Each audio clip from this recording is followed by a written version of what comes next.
Solved problem NCERT की है।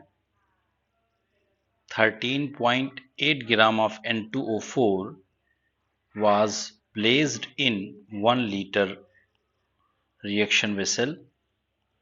Volume दिया हुआ है, टेम्परेचर दिया हुआ है और इक्विलिब्रियम पर ये बता रहे हैं कि इसका जो टोटल प्रेशर है दैट इज 9.15 बार और कैलकुलेट करना है हमें Kp एंड Kc। एक बात यहाँ पर ध्यान रखने वाली ये है कि अगर हमें Kp काउंट करना है तो क्वेश्चन को प्रेशर के टर्म में स्टार्ट करेंगे, वो इजी होगा। और अगर Kc कैलकुलेट करना है तो हमें कंसंट्रेशन का टर्म लेना पड़ेगा, मीन्स मोल के टर्म्स में हम स्टार्ट करें तो क्वेश्चन करना इजी रहेगा। अब इन क्वेश्चंस का जो बेसिक फंडा है उसको समझने के लिए हम इसके कॉन्सेप्ट को समझने की कोशिश करेंगे। तो इस बात को ध्यान रखेंगे कि अगर Kp के टर्म में क्वेश्चन को सॉल्व करना है तो हमें प्रेशर से स्टार्ट करना इजी होगा और Kc के टर्म में अगर स्टार्ट करना है तो हमें मोल के टर्म में क्वेश्चन को स्टार्ट करना इजी होगा। जब हम Kp को कैलकुलेट करेंगे तो हमें टोटल प्रेशर की रिक्वायरमेंट होगी और डिग्री ऑफ डिसोसिएशन की रिक्वायरमेंट होगी। अगर हम Kc को काउंट करेंगे तो हमें नंबर ऑफ मोल्स पता होना चाहिए और वहां पर भी हमें डिग्री ऑफ डिसोसिएशन पता होना चाहिए। डिग्री ऑफ डिसोसिएशन या डिग्री ऑफ आयोनाइजेशन। जो प्रॉब्लम हम करने जा रहे हैं उसका बेसिक स्ट्रक्चर हम समझने के लिए कहां से स्टार्ट करेंगे, उसके लिए हमें सबसे पहले डिग्री ऑफ डिसोसिएशन या डिग्री ऑफ आयोनाइजेशन को समझना होगा। डिग्री ऑफ डिसोसिएशन क्या होता है? It is the number of moles dissociated out of 1 mole reactant. Out of 1 मोल जितना रिएक्ट कर रहा होता है उसे हम बोलेंगे degree of dissociation. Degree of dissociation equals two moles dissociated upon moles taken. अगर परसेंटेज के टर्म्स में दिया हुआ है तो percentage dissociation equals to DOD into 100। Questions में हम इसे कैसे करेंगे?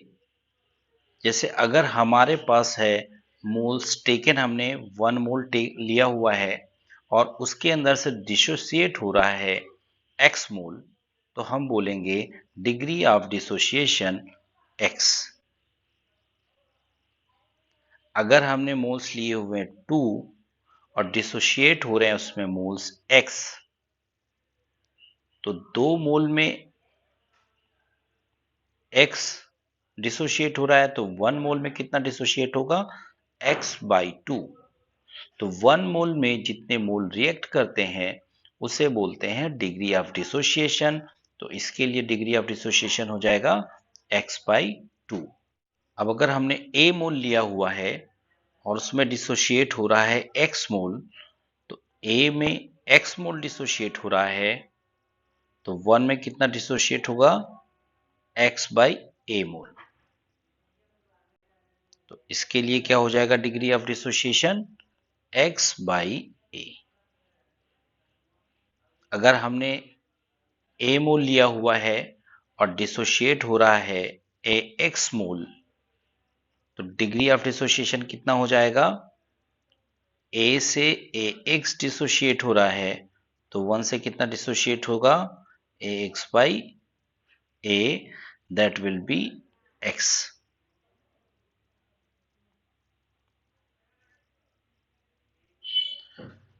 2 मोल अगर हमने लिया हुआ है और उससे डिसोशिएट हो रहा है y, तो 1 मोल से कितना होगा 5/2।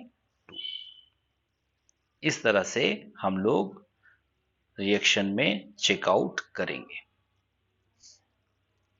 डिग्री ऑफ डिसोसिएशन अगर x है, डिग्री ऑफ डिसोसिएशन x है, इसका मतलब क्या है 1 मोल में जो डिसोशिएट हो रहा है वो x डिसोशिएट हो रहा है, और a मोल अगर होगा तो ax डिसोशिएट होगा।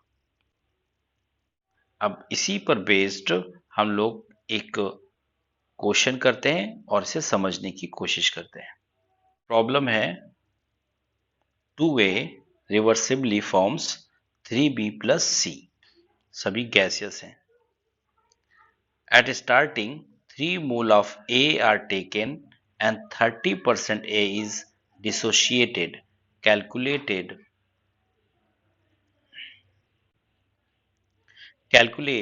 total mass at equilibrium। 30% मतलब परसेंटेज में डिसोसिएशन दिया हुआ है। आउट ऑफ 100 कितना डिसोशिएट हो रहा है 30, तो 1 में कितना डिसोशिएट होगा 1 में डिसोशिएट होगा 0.3। अगर हम यहाँ पर डिग्री ऑफ डिसोसिएशन को x मानेंगे तो x की वैल्यू कितनी हो जाएगी हमारी 0.3। कैसे करा 100 में अगर 30 हो रहा है तो 1 में कितना होगा दैट इज 0.3, और इसी को हम लोग बोलेंगे डिग्री ऑफ डिसोसिएशन। अब ये इक्वेशन हमें गिवन है। सबसे पहले हम इसमें क्या करेंगे स्टाइकियोमेट्रिक कोफिशिएंट को वॉच आउट करेंगे केयरफुली। अब यहां पर स्टाइकियोमेट्रिक कोफिशिएंट 2, 3 और 1 है। At time t equals to 0, time t equals to 0 पर A के जो मोल्स थे वो हमारे पास कितने हैं 3, प्रोडक्ट में कितना होगा 0 0। After some time at equilibrium क्या कंडीशन होगी, इक्विलिब्रियम में कंडीशन होगी 1 मोल से x डिसोशिएट हो रहा है, क्योंकि यहां पर हमने डिग्री ऑफ डिसोसिएशन कितना ले रखा है x। 1 मोल से x डिसोशिएट हो रहा है तो 3 मोल से कितना डिसोशिएट होगा 3x। B कितना फॉर्म होगा, B की फॉर्मेशन को देखने के लिए हमें स्टाइकियोमेट्रिक कोफिशिएंट्स देखने होंगे। स्टाइकियोमेट्रिक कोफिशिएंट के अकॉर्डिंग B और C फॉर्म होगा। मींस अगर B के टर्म में बात करें तो स्टाइकियोमेट्रिक कोफिशिएंट्स कह रहे हैं कि 2 मोल से B फॉर्म होता है 3, तो 1 मोल से कितना होगा 3/2, 1 मोल से कितना होगा 3/2, और यहां डिसोशिएट कितना हो रहा है 3x, तो 3x मोल से कितना हो जाएगा 3x into 3/2, that is 9/2x। तो यहां पर कितना हो जाएगा 9x/2।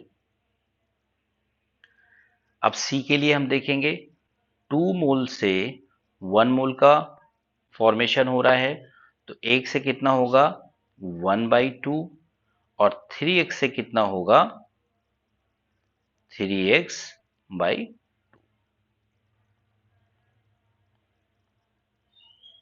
अब टोटल मोल्स अगर इक्विलिब्रियम पे हमें काउंट करने हो तो कितना हो जाएगा 3 - 3x plus 9x/2 plus 3x/2, इसे ऐड करेंगे तो ये आ जाएगा 3 plus 3x। Means at equilibrium total moles कितने हो जाएंगे 3 प्लस 3x। इस एग्जाम्पल से मैं ये बताना चाह रहा हूं कि इक्विलिब्रियम के क्वेश्चंस की स्टार्टिंग किस तरह से करेंगे।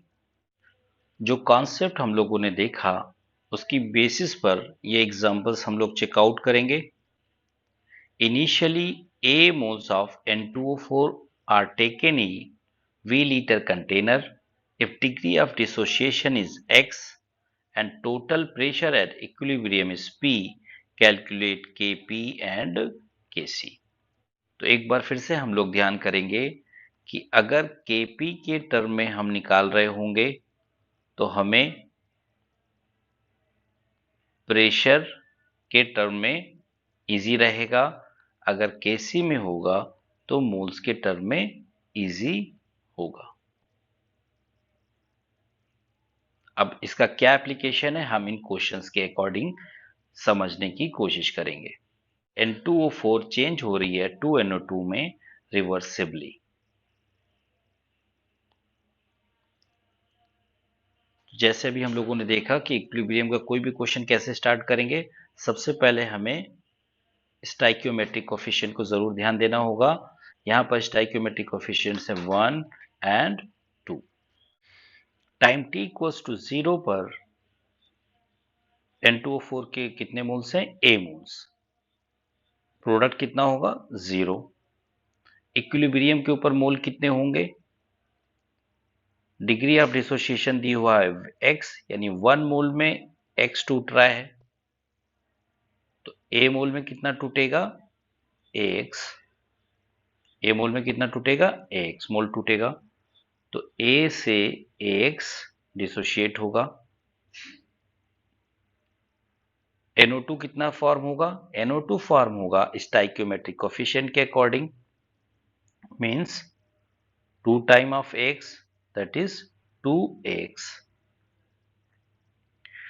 अब मोलर कंसंट्रेशन अगर हम लिखेंगे तो मोलर कंसंट्रेशन क्या होता है, मोलर कंसंट्रेशन होता है number of moles upon volume, that is mole पर लीटर।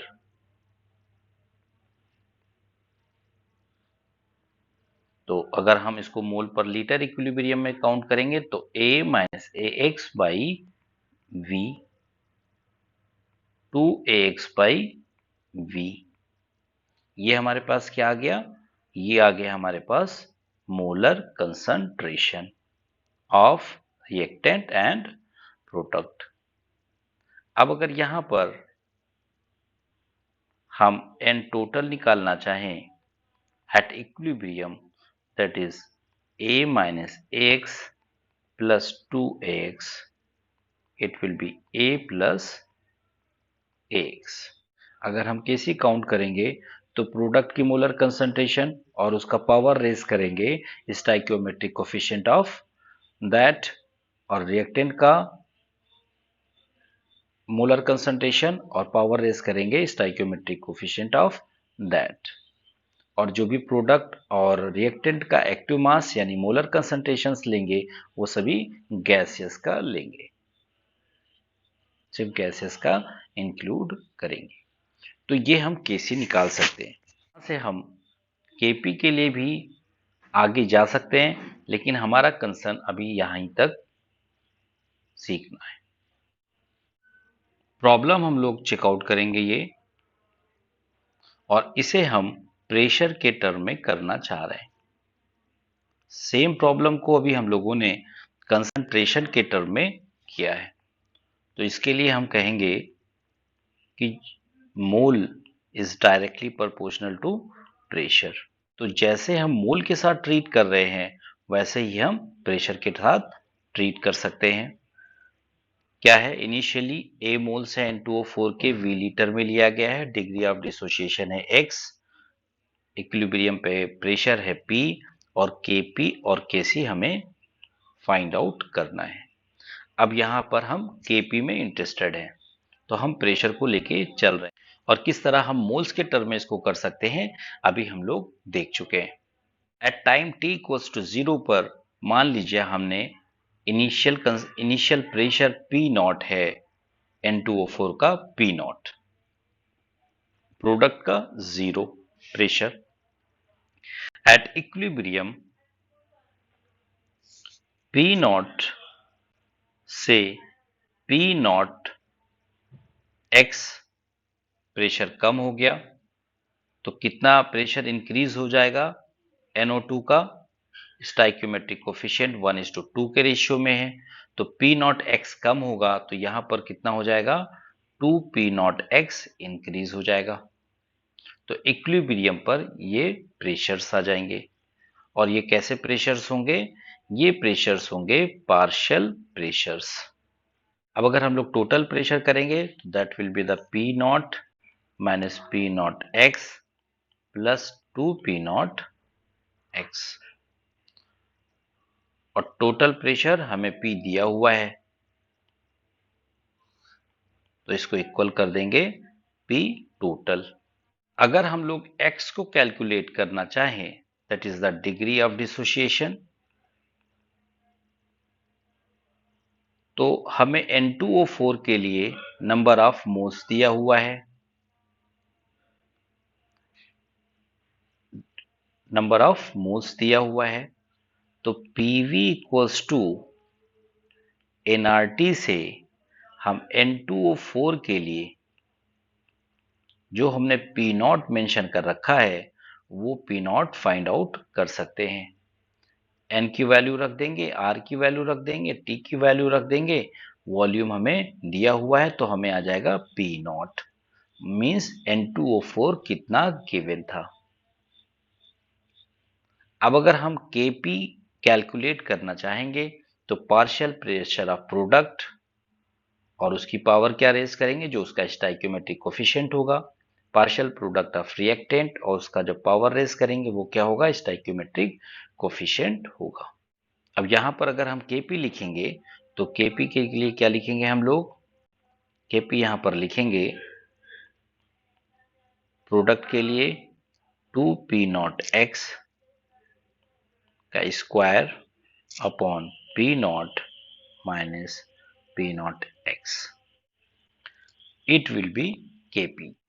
इक्विलिब्रियम के क्वेश्चंस स्टार्ट कैसे करने ये हम लोगों ने देखा, और Kp और Kc को हम लोग किसी भी टर्म में, चाहे वो कंसंट्रेशन का टर्म हो या प्रेशर का टर्म हो, कैलकुलेट कर सकते हैं। Kp को अगर कैलकुलेट करना है तो वाया प्रेशर इजी होगा, Kc को अगर कैलकुलेट करना है तो मोल्स से स्टार्ट इजी होगा। अभी स्टार्टिंग में हम लोगों ने इस प्रॉब्लम को देखा है, हमें इसमें Kc और Kp को कैलकुलेट करना है और ये डाटा हमें दिया हुआ है और ये इक्वेशन गिवन है। अब जो हम लोगों ने सीखा है उसी के बेसिस पे इसको करके देखते हैं। तो एट इक्विलिब्रियम क्या होगा, 1 मोल के लिए डिग्री ऑफ डिसोसिएशन है x, यानी 1 बार प्रेशर के लिए प्रेशर का जो डिसोसिएशन है वो है x। तो P नॉट के लिए क्या होगा, P नॉट x, तो P not minus P x कम हो जाएगा, और यहाँ पर जब px कम हो जाएगा तो यहाँ पर स्टाइक्योमेट्री का जो रेशियो है वह 1:2 का है।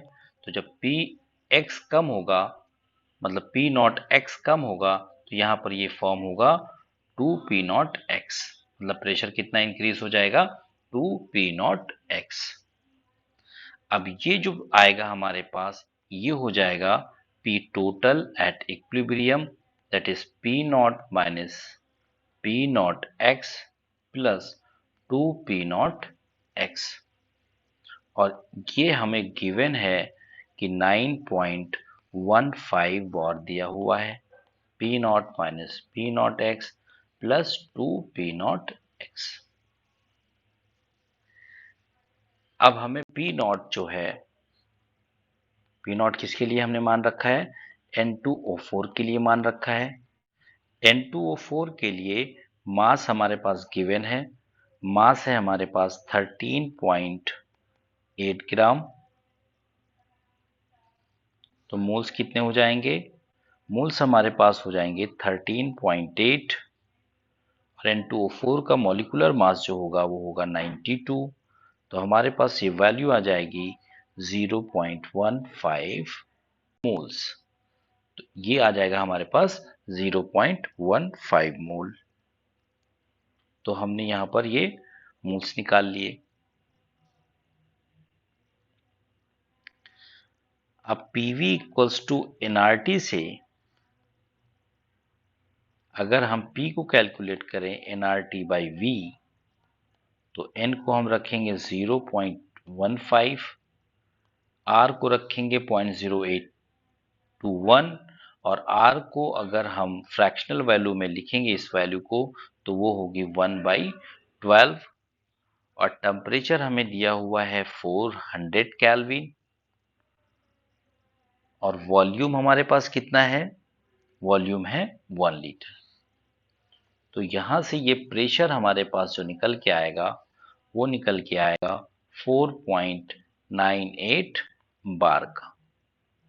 और ये प्रेशर कौन सा होगा, ये प्रेशर हमारे पास है पी नॉट, जो हमने मान रखा है N2O4 के लिए इनिशियल प्रेशर। अब अगर हम पी नॉट की वैल्यू यहां पर पुट कर देंगे,